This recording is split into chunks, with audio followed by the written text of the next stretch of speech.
Hallo und herzlich willkommen. Bonjour à toutes et à tous. Est-ce que ça vous dirait aujourd'hui de visiter une exposition?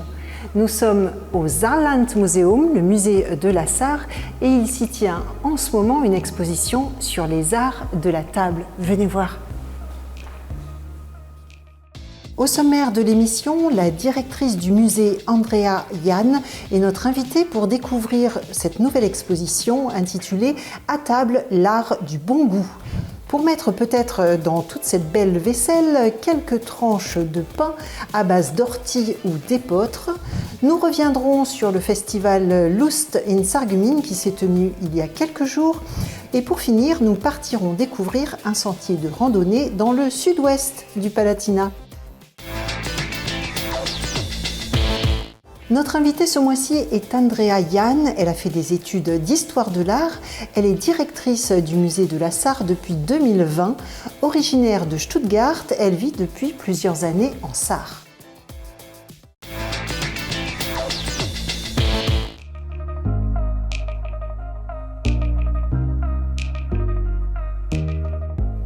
Guten Tag, Frau Jahn. Ich freue mich sehr. Die Ausstellung heißt Zu Tisch, die Kunst des guten Geschmacks. Wie kommt man auf die Idee, darüber eine Ausstellung zu machen?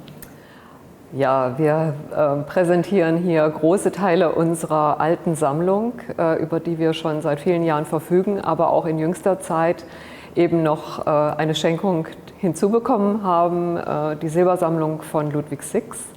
Das war ein großes Geschenk an uns, die er uns 1980 vermacht hat. Und um diese Sammlung und alles drumherum, auch Porzellan und andere Dinge, präsentieren zu können, auch einbetten zu können in diesen Zusammenhang ihrer Zeit, war es uns ein großes Anliegen, das tatsächlich auch als thematische Ausstellung vorzustellen. Also etwas, womit sich alle Menschen gerne befassen, essen und trinken und eben auch mit der Idee, woher kommt das alles und warum haben wir auch so ein großes Vergnügen dran, Tischdekorationen zu pflegen, uns zu gönnen, und das ist ja doch etwas, was ein paar Jahrhunderte zurückliegt, und darauf wollten wir gerne einen Blick werfen. Genau. Was sagt die Ausstellung über unsere Ess- und Trinkgewohnheiten? Ja, es kommt tatsächlich aus einer Zeit, in der die Menschen noch mit den Fingern gegessen haben. Also auch an Fürstenhöfen war es durchaus üblich, dass man sich über Fleischgerichte und anderes mit den Fingern hergemacht hat. Und die Verfeinerung dieser Tischsitten, die ging ja sehr stark einher, auch mit dem Absolutismus, also mit Ludwig XIV., der das Ganze dann ins Extrem auch kultiviert hat und darauf im Grunde auch in ganz Europa Einfluss hatte. Also viele Fürstenhäuser, viele Adlige haben das kopiert an ihren eigenen Höfen. Und so ist eigentlich nur so eine richtige Industrie entstanden, eine Manufakturen, Porzellanmanufakturen, die künstlerische Bearbeitung von Silber, von Gold. All diese Dinge, die ja sehr kostbar waren dann auch tatsächlich ein ganz wichtiger Ausweis für das eigene Prestige, also für die eigene Stellung, nicht nur bei Hofe, sondern auch gesellschaftlich. In dieser Ausstellung gibt es Gegenstände aus Frankreich, und für uns ist es natürlich interessant, weil unsere Sendung eine deutsch-französische ist. Was kommt genau aus Frankreich hier? Ja, wir hatten jetzt das Glück, aus der Fayencerie in Sarreguemines einige wertvolle Stücke auch ausleihen zu können, also da mit den Kolleginnen und Kollegen zusammenzuarbeiten. Und die Fayencen sind ja tatsächlich auch, zeichnen sich dadurch aus durch ihre besondere Farbigkeit. Also das heißt, da eine ganz intensive naturalistische Farbdarstellung wurde ja auch gesucht zu dieser Zeit.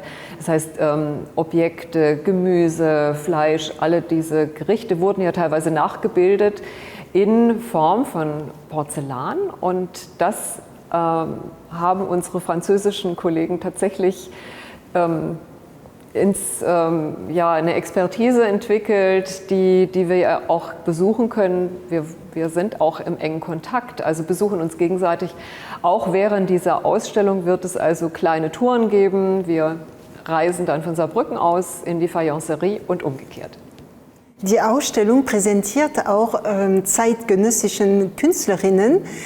Warum dieser Dialog zwischen alt und neu?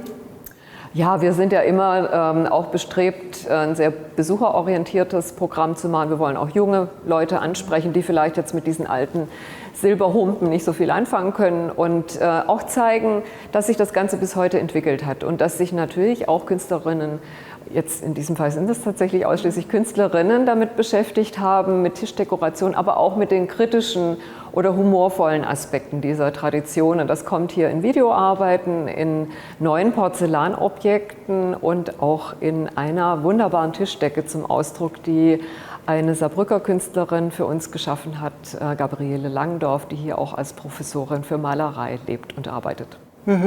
Das Porzellan wurde im 18. Jahrhundert das weiße Gold genannt. Und wenn ich mir einen Gegenstand hier aussuchen könnte für zu Hause, wäre es etwas aus Porzellan. Und bei Ihnen? Ach, ich weiß es nicht. Also es ist ein bisschen schwierig, weil wir tatsächlich auch ganz wunderbare Silberstücke haben. Also zum Beispiel dieser Brautbecher, den wir vorne auch zeigen, der ja 2 Kelche hat, aus denen man gemeinsam trinken musste. Das heißt, das frisch vermählte Paar musste da unter Beweis stellen, ob sie sich wirklich sehr gut verstehen, weil sie keinen Tropfen verschütten durften. Okay, vielen Dank für dieses Interview, Frau Jan. Bis wann läuft sie? Die läuft bis zum 16. Oktober. Danke sehr. Dankeschön.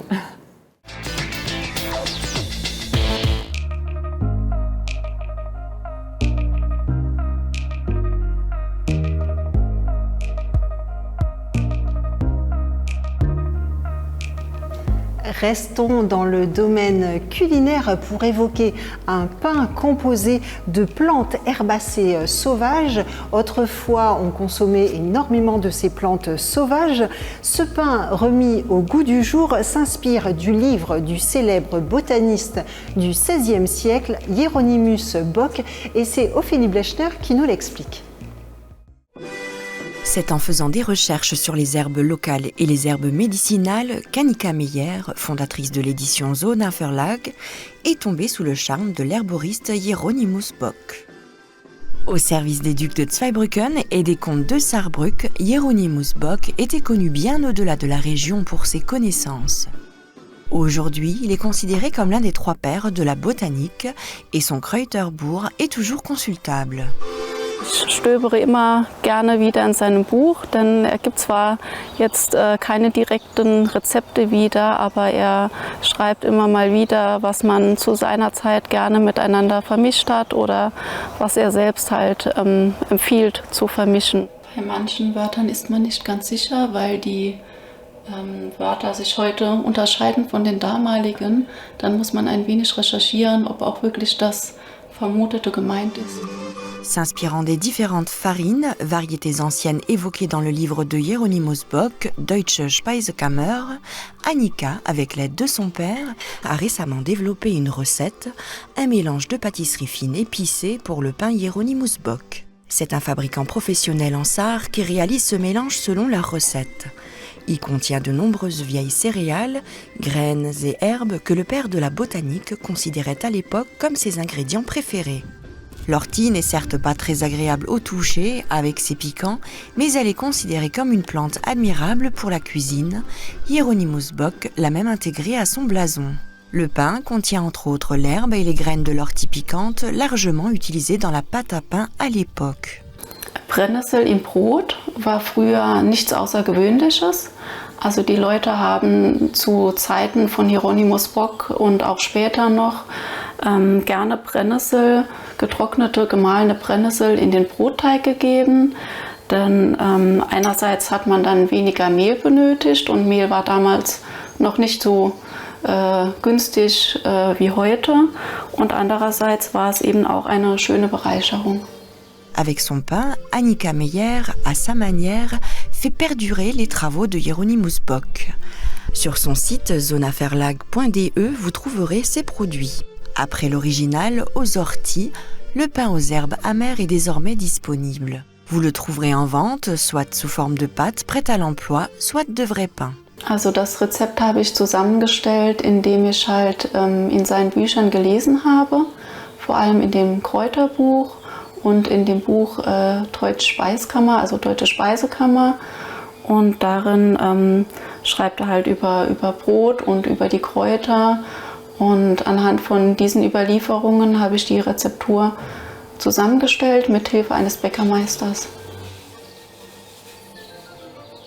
Also die Teigmischung, die ich jetzt zusammengerührt habe, die gibt es in dieser Mischung zu kaufen mit den alten Mehlen und den Gewürzen. Und die gibt es bei uns in 5, 6 Geschäften, zum Beispiel in Obertal, in Illingen, in St. Wendel, ja, an einigen Stellen. Annika Meyer nous apporte ainsi la preuve que le Moyen-Âge était un siècle non pas d'ignare, mais clairvoyant, sous de nombreux aspects, quoi qu'on se plaît à le penser de nos jours.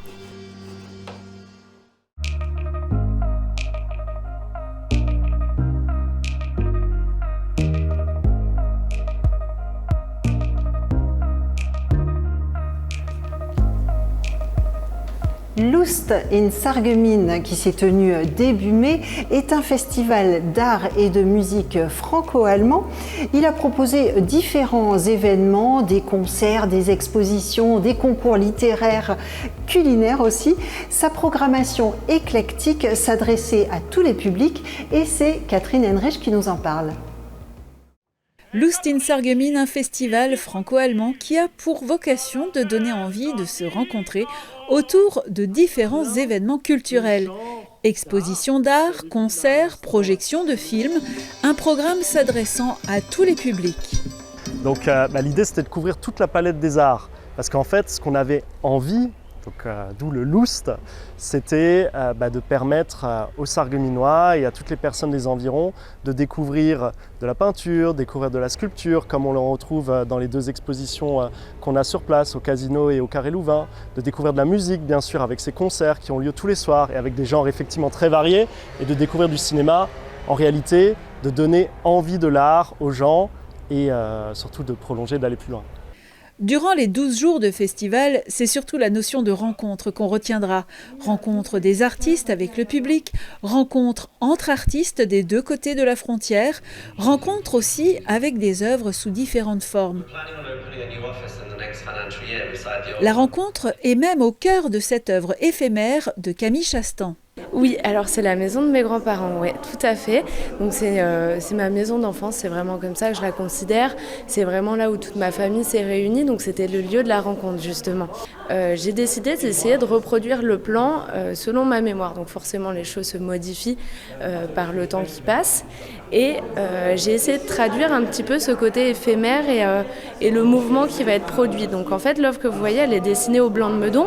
Donc c'est le blanc qu'on utilise souvent pour recouvrir les vitres de vitrine pendant les travaux.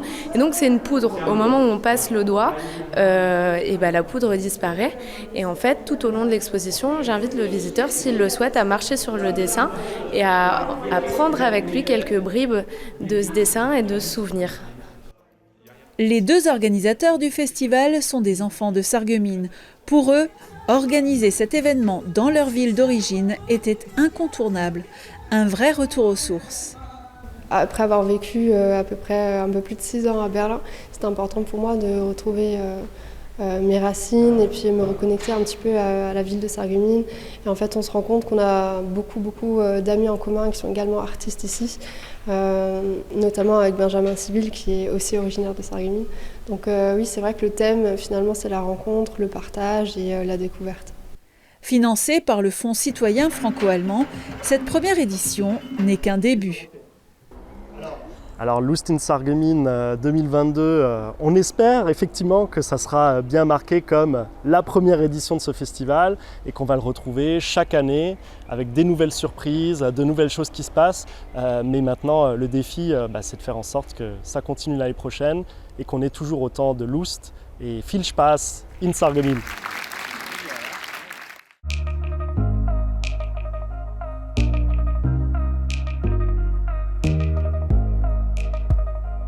À Allez, maintenant, on enfile nos chaussures de randonnée et on file direction le sud-ouest du Palatinat. C'est notre reporter qui nous a dégoté un sentier de randonnée de 6 km, ça va encore, sur le thème de l'eau. Un reportage de Jens Scherer.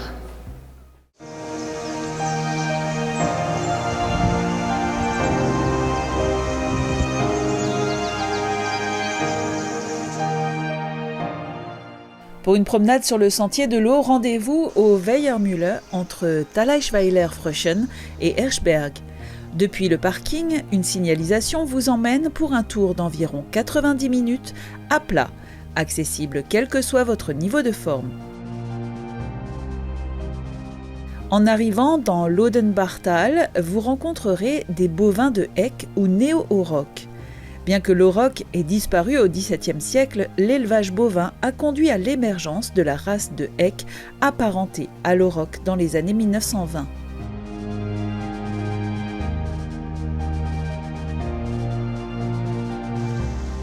Nous continuons au-delà des biotopes et des formations rocheuses, toujours au fil de l'eau.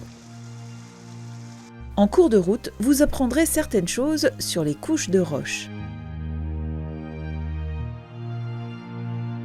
Ce sentier sur le thème des milieux aquatiques a été créé il y a plus de 40 ans.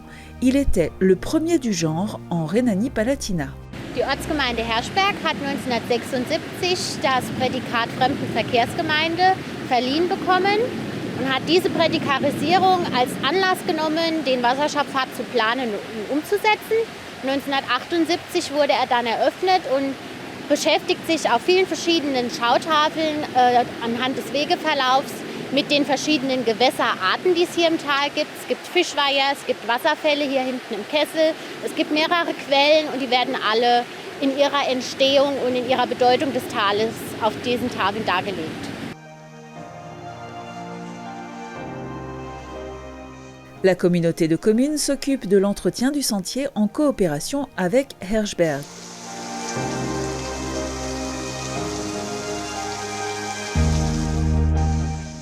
Le petit cirque gréseux est atteint à mi-parcours du sentier. Il se trouve exactement là où les communes de Hirschberg, Saalstadt et Schauerberg se rencontrent. Il s'agit d'une petite gorge fraîche avec une chute d'eau et quelques formations rocheuses. Also ist es so, hier im Kessel kommt der Schauerbach den Berg hinunter und der Odenbach. Der Odenbach ist das größere dieser Gewässer, also man muss sich vorstellen, der Schauerbach fließt in den Odenbach. Der Name Odenbach rührt aus dem 5. Jahrhundert nach Christus, geht eine Deutung darauf zurück, Bach des Ottos, aus der dann im späteren Verlauf Odenbach wurde. Fließt hier das komplette Tal hinunter, bis dann er letztendlich in die Wallhalb mündet, im Wallhalbtal.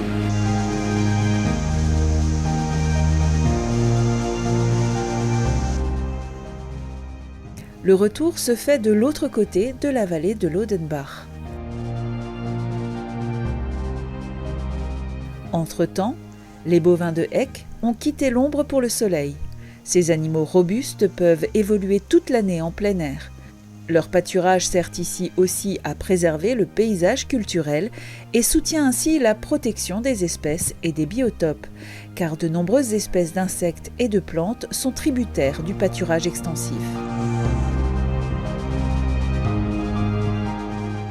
L'eau reste un compagnon permanent le long du chemin.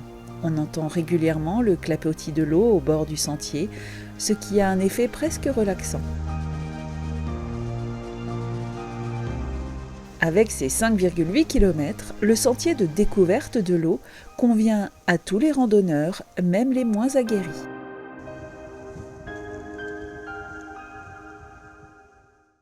Voilà, c'est déjà la fin de notre émission. Merci de l'avoir suivi. Tschüss und bis bald. Au revoir.